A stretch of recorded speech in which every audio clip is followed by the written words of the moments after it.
नमस्कार दोस्तों, स्वागत है आपका मेरे चैनल पे। दोस्तों, जैसा कि आपको पता है, हम AMCA फाइटर जेट बना रहे हैं जो कि 5th जनरेशन का फाइटर जेट होगा। लेकिन दोस्तों, क्या हम वाकया में ही F-22 या फिर F-35 जैसा 5th जनरेशन फाइटर जेट बना सकते हैं? इसी के ऊपर बात करेंगे। चलिए दोस्तों, शुरू करते हैं। दोस्तों, AMCA फाइटर जेट को ADA ने डिजाइन किया है, HAL इसको मैन्युफैक्चर करेगा। ये single seat twin engine stealth multirole fighter jet होगा और इसकी पहली स्टेज कंप्लीट हो चुकी है और दूसरी स्टेज पे काम शुरू हो चुका है। और इसका दोस्तों पहली फ्लाइट का शेड्यूल 2025 का है। इसके ऊपर दोस्तों उस समय के सभी मॉडर्न वेपन और एवियोनिक्स लगे होंगे। कुछ उसके अंदर अंडर डेवलपमेंट है और कुछ दोस्तों तेजस, राफेल और सुखोई 30 MKI से भी लिए जा रहे हैं। और दोस्तों, जहां तक इसे पावर देने की बात है, सोचा तो ये गया था कि कावेरी इंजन से इसे पावर दी जाएगी, लेकिन अभी वह बना नहीं है। तो ऐसे में अमेरिका की जनरल इलेक्ट्रिक का इंजन इसके अंदर इस्तेमाल किया जाएगा। लेकिन इसके सेकंड वर्जन के लिए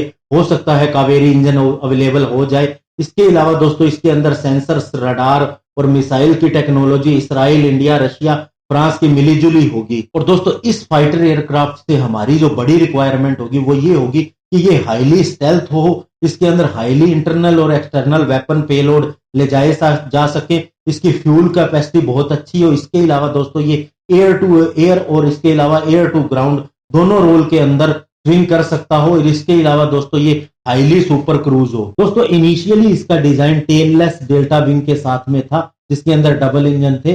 और फिर इसके 3801 डिजाइन के अंदर चेंज करके इसके अंदर हॉरिजॉन्टल और वर्टिकल स्टेबलाइजर ऐड किए गए। फिर दोस्तों अब जो इसका डिजाइन है उस 3809 उसके अंदर डबल डेल्टा विंग कॉन्फ़िगरेशन शामिल किया गया है, जो कि बिल्कुल F-22 के जैसा है। दोस्तों, इसका वेट 16 से 18 टन होगा, जिसके अंदर 2 टन वेपन्स का और 4 टन इसके फ्यूल का वेट होगा। इसके अलावा इसे 290 किलो न्यूटन के इंजन जो कि वेक्टर्ड नोजल के साथ में होंगे पावर देंगे। और दोस्तों, इसके अंदर एक सेल्फ प्रोटेक्शन जैमर सिस्टम होगा, ताकि किसी एनिमी की रडार गाइडेड मिसाइल को जैम किया जा सके, चाहे वह एयर टू एयर हो या फिर एयर टू ग्राउंड। इसके अलावा इलेक्ट्रॉनिक काउंटर मेजर सिस्टम होगा जो इंफ्रारेड गाइडेड मिसाइल को कंफ्यूज कर सके। और एक रडार वार्निंग रिसीवर होगा ताकि एनिमी के रडार की फ्रीक्वेंसी को डिटेक्ट किया जा सके। अब दोस्तों देखेंगे कि क्या यह F-22 राप्टर के जैसा है। तो आपको बता दें कि ये दोस्तों एक डेडिकेटेड एयर सुपीरियोरिटी फाइटर होगा, जैसे कि F-22 है, लेकिन ये ज्यादा F-35 से मैच करेगा रोल और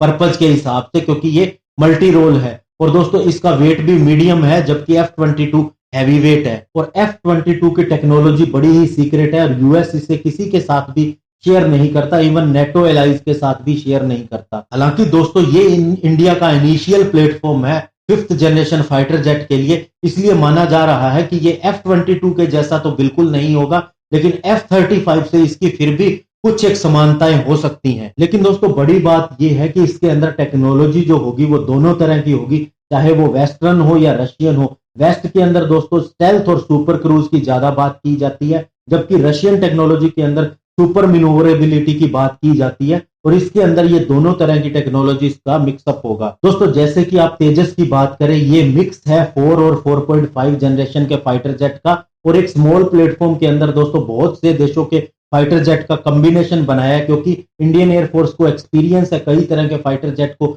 ऑपरेट करने का, इसलिए उनके एक्सपीरियंस के आधार पर जो उन्होंने बताया वैसा एक फाइटर जेट विकसित किया जा रहा है। और दोस्तों इसी तरह से AMCA के अंदर 4.5 से 5 और 5+ जनरेशन के फीचर्स शामिल होंगे। लेकिन दोस्तों 5th जनरेशन फाइटर एयरक्राफ्ट का क्योंकि इंडिया को एक्सपीरियंस नहीं है, इसलिए दोस्तों प्रैक्टिकल एक्सपीरियंस फाइटर जेट बनाने के बाद ही आएगा। और इसीलिए दोस्तों इसके अंदर जो फीचर्स होंगे वो टेक्निकल जरूर होंगे, लेकिन एक्सपीरियंस्ड हमें बाद में मिलेंगे। दोस्तों यूएस ने जब 1980 के अंदर स्टेल्थ फाइटर जेट बनाना शुरू किया तो उसे 60 सालों का एक्सपीरियंस था और 2 उसने वर्ल्ड वार लड़ रखे थे, इसलिए दोस्तों उसने स्टेल्थ एयरक्राफ्ट डेवलप किया। जबकि इंडिया को अभी स्टेल्थ टेक्नोलॉजी का एक्सपीरियंस नहीं है, लेकिन फाइटर जेट बनाने का एक्सपीरियंस उसे 30 साल से है, यानी वह इस फील्ड के अंदर 30 साल पुराना ही है। दोस्तों हालांकि ये दिखने में F-22 के जैसा हो सकता है, क्योंकि दोस्तों फेस्टेड शेप इसकी जो होगी बॉडी की वो वैसी ही है। इसके अलावा दोस्तों इसकी सिंगल सीट कॉकपिट जो होगा वो शॉर्ट नोज कोन असेंबली के पीछे स्थित होगा। इसके अलावा दोस्तों इसके आइदर साइड पे रेक्टेंगुलर इनटेक फिट की जाएगी इसकी, और दोस्तों इसकी जो वेपन बे होगी वो एयरफ्रेम के सेंटर के अंदर इंस्टॉल की गई होगी, थोड़ा सा मिडशिप से आगे की तरफ। और दोस्तों इसके एरोडायनेमिक और इसकी एनर्जी मैन्योवरेबिलिटी जो होगी वो F-22 रैप्टर के जैसी ही होगी। और दोस्तों इसी के साथ ही 3D थ्रस्ट वेक्टर का होना AMCA को एक्सट्रीमली मैन्योवरेबल बना देगा। और दोस्तों इसकी बॉडी इस तरह के मटेरियल से बनाई जाएगी जो रडार वेव्स को एब्जॉर्ब कर सके। इसके अलावा इसके ऊपर एक रैम कोटिंग भी की जाएगी और ये बड़ी क्रिटिकल टेक्नोलॉजी है और इंडिया ने जो इस तरह की कोटिंग को MiG-21 और तेजस पर लगाने के लिए डेवलप किया था और अभी भी ये अंडर डेवलपमेंट है। और दोस्तों इसका जो इलेक्ट्रॉनिक वारफेयर सूट होगा वो दोस्तों डिफेंस एवियोनिक रिसर्च एस्टेब्लिशमेंट ने डिफेंस इलेक्ट्रॉनिक रिसर्च लेबोरेटरी के साथ में मिलकर बनाया है और इंडिया ने ऑलरेडी दोस्तों मायावी इलेक्ट्रॉनिक वारफेयर सूट